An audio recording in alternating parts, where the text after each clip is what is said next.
자, 오늘 0시부터 본격 선거운동이 시작됐습니다. 두 분 모셨습니다. 김종래 충남대 특임교수, 김대현 주간조선 기자와 함께합니다. 안녕하십니까? 안녕하세요. 네, 안녕하세요. 안녕하세요.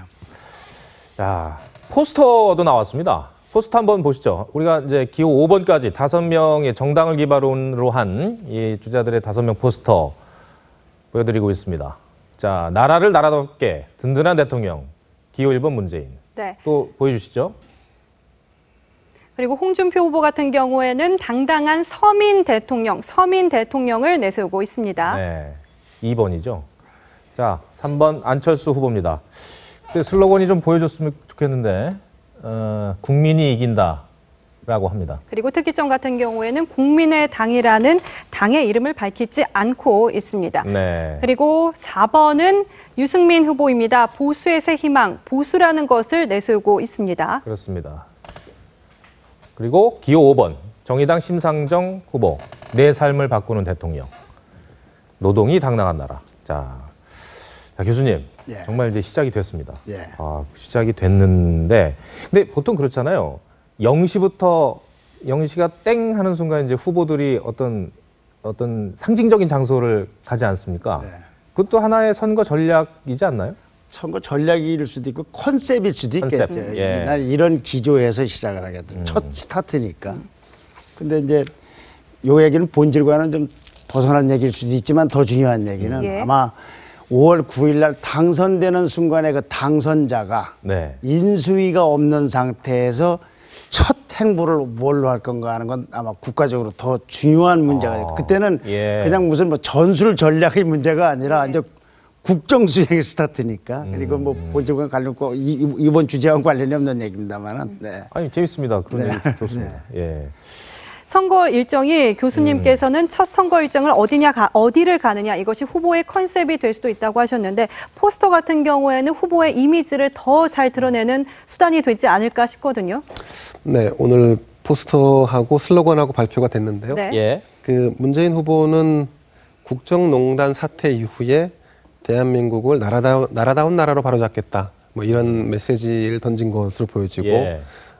홍준표 후보는 서민의 방점을 찍고 예. 강한 보수의 방점을 찍었다, 이렇게 볼 수 있고, 네. 안철수 후보는 혁신과 승리, 그다음에 유승민 후보는 새로운 보수, 심상정 후보는 역시나 노동의 방점을 찍었는데, 이번 포스터에서 가장 눈길을 끄는 후보는 안철수 후보입니다. 예. 기존의 그 포스터, 선거 포스터를 가장 일반적으로 했던 네 분의 후보가 일반적인 포스터 형식을 취했다 그러면, 안철수 후보는 조금 더 파격, 혁신, 쇄신, 여기엔 사실은 안철수 후보가 가지고 있는 그 20, 30대를 공략하고자 하는 마음도 있는데, 네. 상대적으로 또 다른 측면에서 보면 고정 지지층이 60대 이상이 많은 지지를 보내고 있는데, 이분들에겐 좀 낯선 포스터가 되지 않을까, 이런 생각도 좀 듭니다. 예. 자, 0시부터 시작된 대선 선거운동, 저희가 영상으로 구성해봤습니다. 함께 보시겠습니다.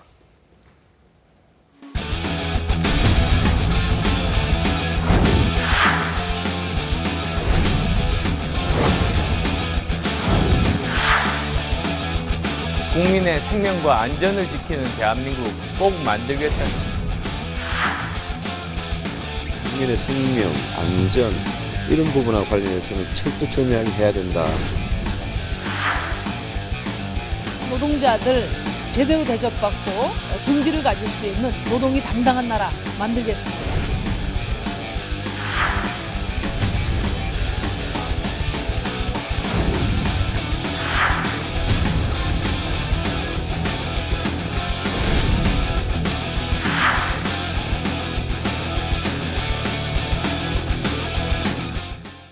교수님, 그런데 지금 5분만 저희가 소개를 해드렸습니다만, 지금 후보로 나선 분들이 외에도 10명이 더 있습니다. 예. 역대 최다라고 하는데, 네.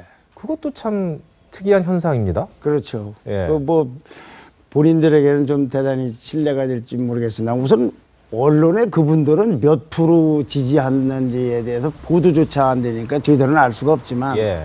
뭐 여러 가지 뭐 나름대로 신념 때문에 나오는 분도 있을 것이고, 또 뭐 다른 뭐 기대치가 또 있어서 있을지 모르겠는데, 하여튼 좀 그런 분들은 어떤 주장을 하고 있고 어떤 포스터인지도 한번 좀 소개는 해줄 필요가 있지 않나 싶어요. 뭐 그분들도 어쨌거나 출마를 한 분들이니까. 네. 뭐 기회가 되면 저희가 소개를 한번 네, 해드리겠습니다. 근데 좀 나머지 10분. 그분들에 대해서 제가 개별적으로 아는 분이 없어서 네. 왜 나왔는지는 정말 모르겠습니다. 네, 연결해서 짧게 김대영 기자에게도 하나 더 질문하도록 하겠습니다. 개별적으로 아는 분은 저는 몇 분 계시는 것 같습니다. 네네. 역대 최다 후보가 나온 것은 그렇다면 지금 혼란한 국정을 반영하고 있다. 이렇게 해석을 해도 되겠습니까? 정상적인 대선 그 스케줄이었다면 아마 이거보다 숫자가 훨씬 줄지 않았을까 싶은데요. 예. 아무래도 정상적인 대선이 아니라 조기 대선이다 보니까 그 조기 대선이 가지고 있는 그런 어떤 틈새랄까 아니면 이 대선을 초래하고 혹은 이 대선 이후에 국정의 방향을 고민하는 것들이 사실은 조금은 좀 각자의 주장에 좀 치중해서 예. 나 아니면 안 된다라고 하는 후보들이 좀 더 많이 나오지 않았나 싶은데 그중에 눈에 띄는 후보들 뭐 예를 들면 기호 6번이죠. 조원진 예. 후보, 새누리당 후보로 나왔죠. 새누리당 후보로 나왔죠. 그리고 이재호 전 의원도 후보로 나오셨고 장성민 씨도 나오셨고 그 다음에 남재준 전 국정원장도 예. 나왔는데 그 각자가 하고자 하는 메시지는 분명해 보입니다. 네. 다만 그 메시지를 국민들에게 전달할 수 있는 사실 방법적인 측면에서는 많은 한계를 가지고 있다 이렇게 보여집니다. 네. 자, 앞으로 5월 9일 이제 대선입니다. 이 투표일까지 정말 어떤 일이 벌어질지 알 수가 없습니다. 판도를 흔들 막판 변수가 무엇이 있을지 지금부터 한번 살펴보겠습니다. 네, 바른정당 유승민 후보가 느닷없는 위기에 몰렸습니다. 후보 등록을 하자마자 불거진 사퇴론 때문인데요. 먼저 바른정당 이종구 정책위 의장의 목소리 들어보시죠. 이런 상태로는 그 문재인이 무조건 된다. 저는 그렇게 보고 있어요. 그래서 이제 하는 얘기지. 국민들이 야 이거 그 안철수가 돼도 큰 문제가 없겠구나. 좀 너무 숫자가 적으니까 의원들 숫자가 또 호남에 편중돼 있으니까 국민들이 그거를 받아들이질 않거든. 어제 후보 등록을 하고 오늘 공식 선거 운동을 코앞에 두고 있는 이 시점에 사퇴 운운하는 것은 부도덕하고 제정신이 있는 사람이라면 할 수 없는 언동입니다. 자, 이게 지금 저희가 변수를 하나 꼽았습니다. 근데 이 바른정당뿐만이 아니라 자유한국당의 정진석 의원의 경우도 한국당과 바른정당이 결국은 합쳐야 된다는 그런 목소리를 내고 있거든요. 그렇죠. 그런데 네. 일단은 이제 바른정당 얘기로 먼저 하겠습니다. 지금 후보가 정해졌는데 바른정당 유승민 후보로 당의 지도부 인사가 저런 말을 했다는 거죠. 그러니까 이걸 어떻게 봐야 됩니까? 그게 이제 예. 작게는 바른정당, 더 넓게는 보수 정당들, 보수 유권자가 아니라 유권자도 물론 해당되겠지만 네. 보다는 더 현실적으로는 보수 정당, 바른정당의 고민을 얘기하는 거겠죠. 고민이 저렇게 나타나는구나. 예. 후보를 자기네들이 뽑아놓고 등록을 하고 나니까 뭐 그만둬야 되느니 단일화를 해야 되는 하는 문제들이 나오는 건 그만큼 보수가 지금 굉장히 몰려 있다. 근데 이제 저는 보수 유권자들이 입장에서 볼 때는 저걸 어떤 후보가 끝까지 출마를 고수하느냐 단일화하느냐라는 부분과 함께 이 대통령 선거가 끝난 이후에 보수 세력의 재건을 어떻게 할 거냐라고 할 때 네. 과연 어떻게 선택하는 것이 그 재건을 위한 첫 스타트가 되느냐라는 관점에서도 봐야 될 필요가 있지 않나 싶어요. 예. 근데 그 경우에 저는 해답은 없습니다. 그것이 네. 단일화가 좋은지 뭐 누가 사퇴를 하거나 또는 뭐 어느 특정 다른 당 후보를 지지하는 게 좋은지는 모르겠으나 지금 현재로서 집권 가능성이 아주 그렇게 높지가 않다면 보수 세력을 위해서도 그렇고 국가를 위해서도 그렇고 마찬가지로 진보도 마찬가지지만 어느 한쪽이 기울어지는 건 그게 좋은 현상이 아니지 않습니까? 네. 그럼 어쨌거나 복원 내지는 부활이 재건이 돼야 될 텐데 그때 어떻게 하는 것이 가장 좋은 건가라는 관점에서 좀 봐야 될 필요가 있지 않나 싶어요. 네. 유승민 후보 입장에서는 상당히 배신감도 느낄 것 같습니다. 중앙일보 여론조사 결과를 보면은 4명 중에 1명은 지금 유승민 후보가 TV 토론에서 잘했다. 굉장히 유승민 후보도 상승세를 탈 수 있는 상황이었는데 이 와중에 당에서 단일화를 해라 이런 얘기를 한다는 것은 굉장히 찬물을 끼얹은 격이 될 것 같거든요. 그 본심과 대외적인 언어의 수사는 좀 다를 수는 있습니다. 네. 그러니까 이제 바른정당 입장에서 후보가 됐긴 했지만 사실 후보의 고민은 완주해서 승리할 수 있느냐가 방점인데 예. 승리하기 어렵다라고 하고 그리고 당의 경제 사정이 여의치 않다. 그러면 두루두루 걱정하지 않을 수밖에 없는데 예. 다만 바른정당이 출생하게 된 것이 그 초심을 한번 볼 필요가 있지 않나. 예. 보수가 기존 보수를 깨고 새로운 보수를 추구하겠다. 그래서 아무도 가지 않았던 기존 보수가 가지 않았던 새 길을 가겠다라고 해서 나와서 지금까지 후보를 선출하고 정당을 만들어서 이렇게 했는데 근데 이제 와서 어려우니까 안 되니까 다시 후퇴하자, 되돌아가자. 그것이 과연 새로운 보수를 기다리는 혹은 새로운 보수가 만들어지기를 혹은 지지하고 있는 사람들의 열망과 부합하느냐 그 부분에 대한 그 퀘스천이 좀 드는 것 같습니다. 네. 자, 저희가 조금 전에 언급했던 이 자유한국당 정진석 의원. 정진석 의원은 홍준표 후보 캠프 선대위의 공동 선대위원장입니다. 근데 이런 말을 했죠. 자, 지금이 마지막 기회다. 예. 보수 후보 단일화를 촉구한다. 보수 후보라고 하면 지금 홍준표 후보 그리고 유승민 후보 넓게 보면 이제 안철수 후보까지도 포함될 수 있을 것 같고요. 예. 조원진 후보겠죠. 조원진 후보 글쎄요. 또 포함하죠, 뭐. 예. 그렇게 될 것 같고. 그런데 이런 단일화 요구에 대해서 홍준표 후보 본인은 어제 이렇게 답했습니다. 들어보겠습니다. 앞으로 의미가 없는 것이 큰 물줄기가 흐르면 작은 물줄기는 더 말라버립니다. 단일화가 사실상 의미가 없죠. 근데 교수님 차이점이 하나 있어요. 네. 자유한국당에서 얘기하는 단일화는 이제 홍준표 후보로의 단일화 내지는 한국당과 바른정당의 결국은 다시 합침을 얘기를 하는데 네. 바른정당 이종구 정책위 의장이라든가 일부 의원들의 얘기는 종국에는 안철수 후보를 지지해야 되는 것 아니냐.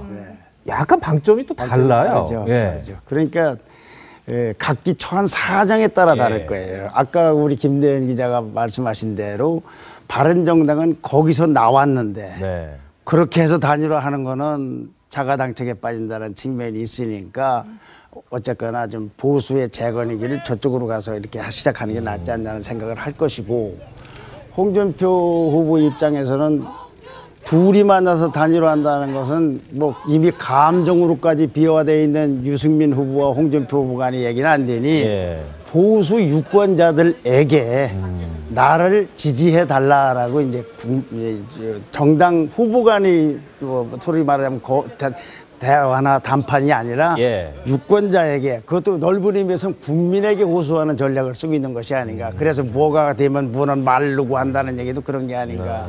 그런 생각이 돼요. 그러니까 처한 사정에 따라서 참 저렇게 그리고 또 지지율이 또 저렇게 움직이도록 만드는 것이 아닌가 싶어요. 네, 이 앞으로 치러질 5번의 토론회가 대선 후보들의 최대 승부처가 될 전망인데 그래서인지 지난 주말에는 토론회의 방식을 놓고 말들이 많았습니다. 2시간도 설지 못하겠다는 문재인 후보. 국정 운영은 침대에 누워서 할 것입니까? 힐러리가 연세가 어떻게 돼요? 70 넘지 않았어요? 뭐 힐러리도 서서 잘하던데요. 왜 그걸 거부하는지 잘 모르겠습니다. 이 스탠딩 논란을 보고받은 문재인 후보 앉든 서든 상관없다면서 이렇게 얘기했습니다.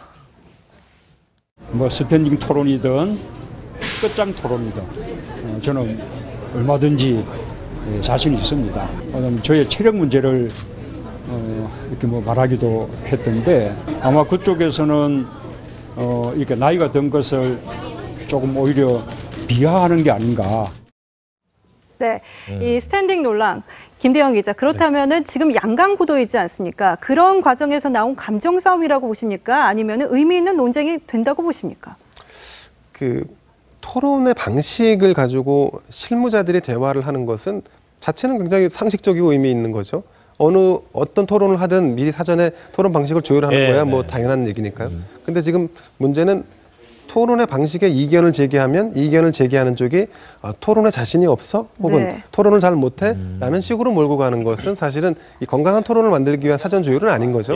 지금 상황은 좀 그런 측면이 있는 것 같고 그리고 1차 토론회에서 이미 평가가 한번 나왔는데 우리가 통상적으로 가장 나이가 많고 하기 때문에 토론을 잘 못할 것이라고 하는 편견을 가지고 있던 문재인 후보가 가장 잘했다라고 평가를 받고 있죠. 그러니까 사실 이 상태에서 다음 토론, 그 다음 토론 사실 미루어 예측해 보면 스탠딩으로 하든 아니면 좌석에 앉아서 하든 사실 큰 차이는 없을 것으로 보여집니다. 네. 예. 그러다 보니까 지금 현재의 논쟁은 어떤 미리 그 어떤 선입견 같은 걸 심어주기 위한 양측의 어떤 그런 전략 전술 뭐 이런 차원이 아닐까 싶습니다. 네. 예.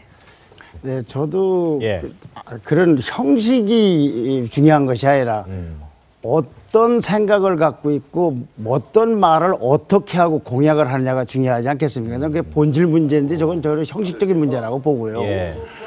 그런데 그와 관련해서 다음번에 언제 토론이 있는지 모르겠지만 토론이 벌어지면 시청자 관점에서는 꼭 몇몇 후보에게 좀 궁금한 게 있습니다. 첫째는 그 문재인 후보에 대해서입니다.